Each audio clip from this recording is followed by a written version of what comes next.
Learn about exceptions in this chapter. Exceptions are nothing new. In the past, when writing code, there are a lot of things that can happen that are not normal. For example, the result of a run is not correct. There are also errors, and so on. Some are syntax errors or exceptions. That's why. What is an exception? And syntax errors, etc. And then learn how to handle the exception right after that. What exceptions have you encountered in the past? Now let's go over. You've encountered exceptions in the past. There are a few general situations, the exceptions we've seen so far. For example, a null pointer. You can think about. How does a null pointer exception occur? Is it a method call? Calling a method. In other words, the null object calls the method.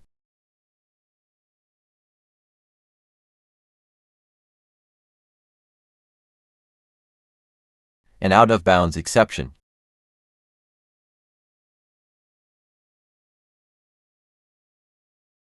Over the boundaries of this array.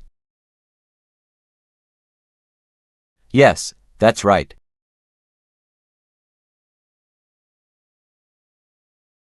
Numeric arithmetic exceptions.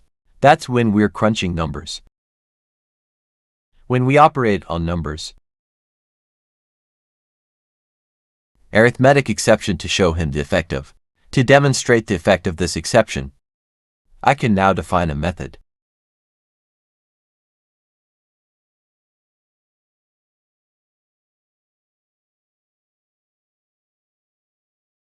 Dividing here. Pass two parameters of type int.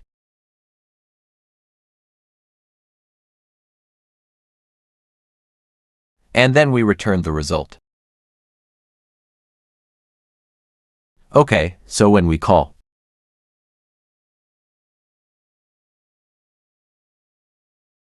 That's fine. But if I pass a 0, that's the same as saying, is passing this 0 to b, and the 0 appears as a divisor.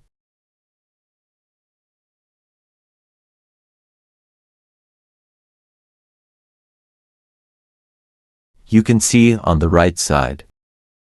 On the right side of the console is not a red font. Right this way. Have you seen this effect often? This is an exception. If I write it in a different way. When I write the code, I have this name. Method is written incorrectly, then this is called an exception. Yes, it's called a syntax error or call error. It's not the same as an exception. An exception. There's something wrong with the program itself. And he has a distinctive feature. Is that it affects the execution of subsequent code. Let's say I have some code to follow. When I have an exception, the subsequent code will appear. It won't be executed. So it's important to understand. What is an exception? It's when a program goes off the rails.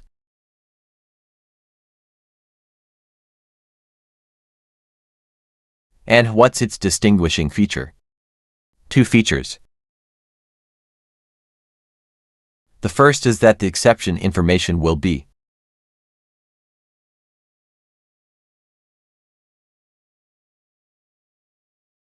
in red, printed on the console. This is one of the second features. Is that it affects the execution of subsequent code. Because it causes the JVM. Because it stalls the JVM. Because Java is running on the JVM. When you stop the JVM, then the subsequent code will definitely not be executed. Okay, let's go back to the PPT. The concept of exceptions. We must love to learn it.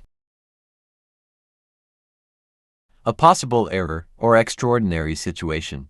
For example, if you divide by 0, an exception is thrown. Then this will handle the exception. And who handles it? JVM handles it. Because it's not itself.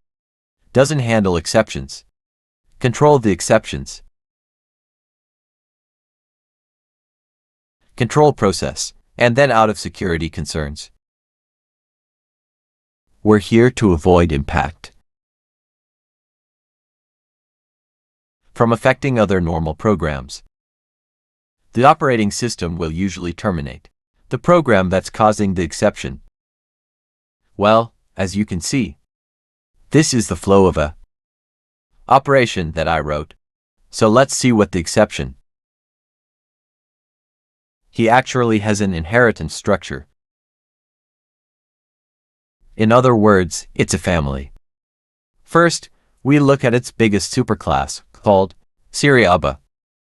There are actually two subcategories under throwable. One is called error. One is called exception. The difference between them is that error is a major error. For example, Stack Overflow error and out-of-memory error. Exception is a problem that occurs on its own. It can be fixed.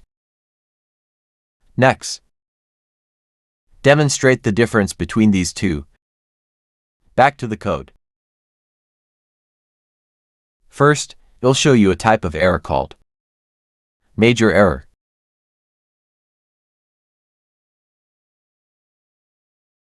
At this point in time, we can choose the method, call the method, and in this one I'm also going to call it itself. You can see the program we're writing right now is that board method calls a main method, and the method calls itself. So that's is the same as if we were calling ourselves all the time. Yes, all the time.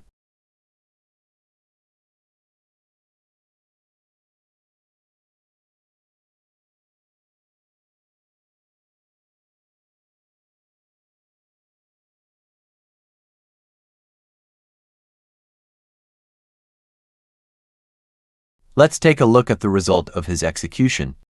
Everyone can see, at this time, will cause a Stack Overflow error. That's why his suffix is called error, and the counting exception we just demonstrated. What's his suffix? It's called an exception. It says that these are two different. So that means we can now draw a basic conclusion. Is that the largest of the exception system? This is called throwable. There are actually two categories. One is called error.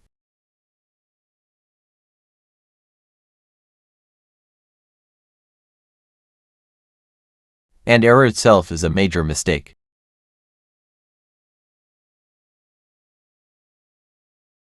He tends to memorize just two.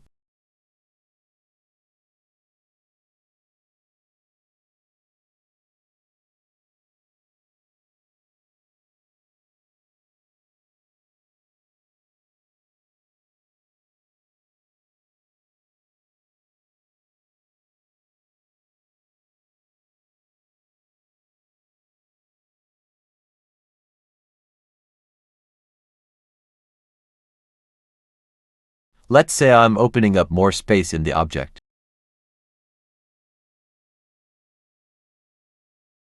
Let's say I use the maximum value of an int.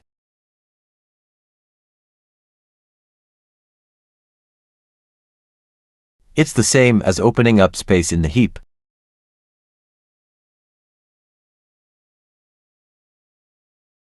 Okay, let's run it. There's an error called auto-memory error.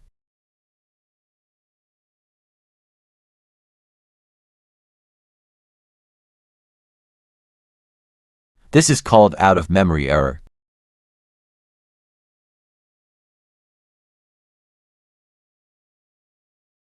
So these two are major problems. To solve them, he'll have to tweak the JVM parameters or the hardware.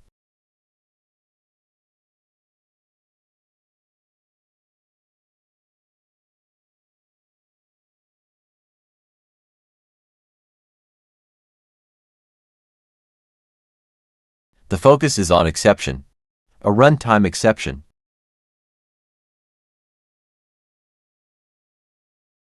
Of course, all the exceptions that go along with it.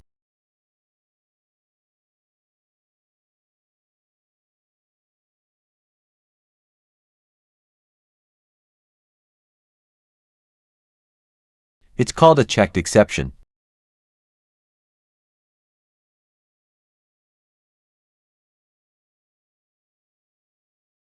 The difference between a checked exception and a runtime exception. It's important to realize that it's a system of inheritance, and to recognize one of the characteristics of exceptions. I've just written these characteristics. What are the ways to learn in the future? Because the exception itself. The so-called exception throwing, in essence, is to create an exception object. And an exception is a kind of. And it has a system. As I said earlier, his biggest superclass is called throwable.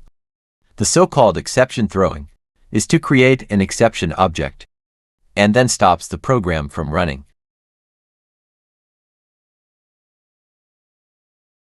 And then you put the exception message in red. Prints the exception message on the console. With these messages, you can see what this message consists of. You can actually see that the exception message includes a description of the exception class, and the reason for the exception, and the location of the exception.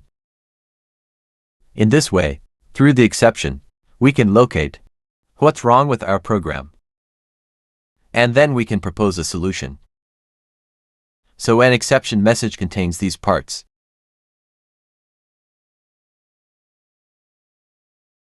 Exception information contains a description by exception class,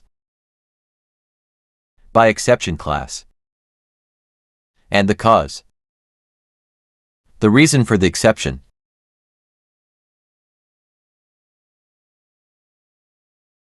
and the location of the exception. Okay, this is the exception information. So how do we get this information? And how do you print out the point description of the exception? That involves writing methods. Methods that are written, called getMessage.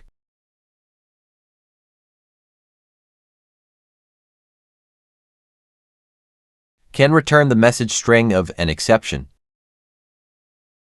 Returns a simple message description of the exception. The following is often a default thing, is to get the name and message of the exception, and the location of the output, and where to output it. Okay, so the next lesson, we're going to work on his runtime and editing exceptions. Okay, that's it for this lesson on what an exception is. That's all for now.